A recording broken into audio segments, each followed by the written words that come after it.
Chapter 23.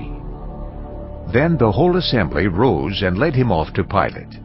And they began to accuse him, saying, "We have found this man subverting our nation.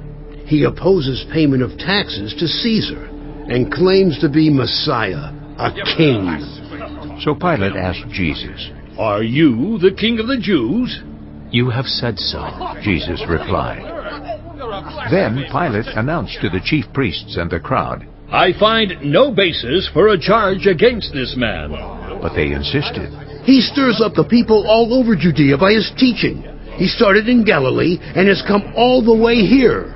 On hearing this, Pilate asked if the man was a Galilean.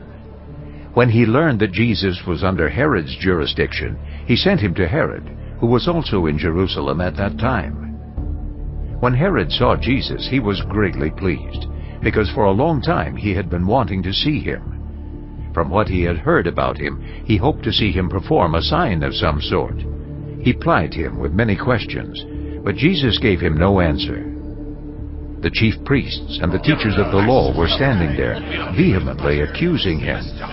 Then Herod and his soldiers ridiculed and mocked him. Dressing him in an elegant robe, they sent him back to Pilate. That day Herod and Pilate became friends. Before this they had been enemies. Pilate called together the chief priests, the rulers, and the people, and said to them, "You brought me this man as one who was inciting the people to rebellion. I have examined him in your presence and have found no basis for your charges against him.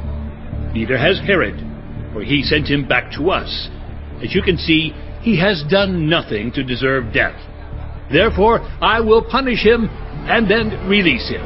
But the whole crowd shouted, "Away with this man!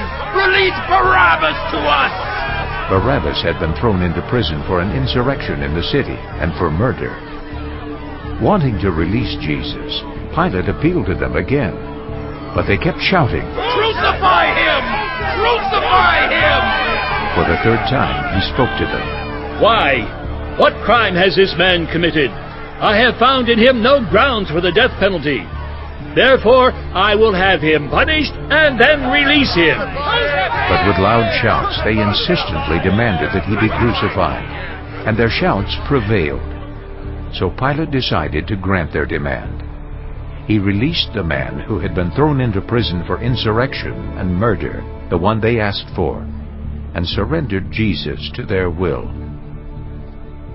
As the soldiers led him away, they seized Simon from Cyrene, who was on his way in from the country, and put the cross on him, and made him carry it behind Jesus. A large number of people followed him, including women who mourned and wailed for him. Jesus turned and said to them, "Daughters of Jerusalem, do not weep for me. Weep for yourselves and for your children. For the time will come when you will say, 'Blessed are the childless women, the wombs that never bore, and the breasts that never nursed.' Then they will say to the mountains, 'Fall on us,' and to the hills, 'Cover us.' For if people do these things when the tree is green, what will happen when it is dry?" 2 other men, both criminals, were also led out with him to be executed. When they came to the place called the Skull, they crucified him there along with the criminals, one on his right, the other on his left. Jesus said, "Father, forgive them, for they do not know what they are doing." And they divided up his clothes by casting lots. The people stood watching, and the rulers even sneered at him. They said, "He saved others. Let him save himself, if he is God's Messiah, the chosen one." The soldiers also came up and mocked him. They offered him wine vinegar and said, "If you are the king of the Jews, save yourself." There was a written notice above him, which read, "This is the King of the Jews." One of the criminals who hung there hurled insults at him. "Aren't you the Messiah? Save yourself and us." But the other criminal rebuked him. "Don't you fear God?" he said. "Since you are under the same sentence? We are punished justly, for we are getting what our deeds deserve. But this man has done nothing wrong." Then he said, "Jesus, remember me when you come into your kingdom." Jesus answered him, Truly I tell you, today you will be with me in paradise. It was now about noon, and darkness came over the whole land until 3 in the afternoon, for the sun stopped shining, and the curtain of the temple was torn in two.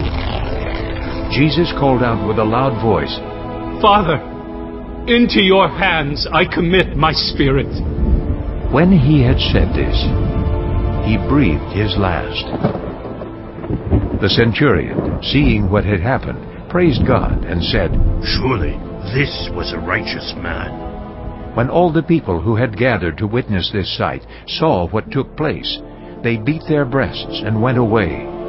But all those who knew him, including the women who had followed him from Galilee, stood at a distance, watching these things. Now there was a man named Joseph, a member of the council, a good and upright man, who had not consented to their decision and action. He came from the Judean town of Arimathea, and he himself was waiting for the kingdom of God. Going to Pilate, he asked for Jesus' body. Then he took it down, wrapped it in linen cloth, and placed it in a tomb cut in the rock, one in which no one had yet been laid. It was preparation day, and the Sabbath was about to begin. The women who had come with Jesus from Galilee followed Joseph, and saw the tomb, and how his body was laid in it. Then they went home and prepared spices and perfumes, but they rested on the Sabbath in obedience to the commandment.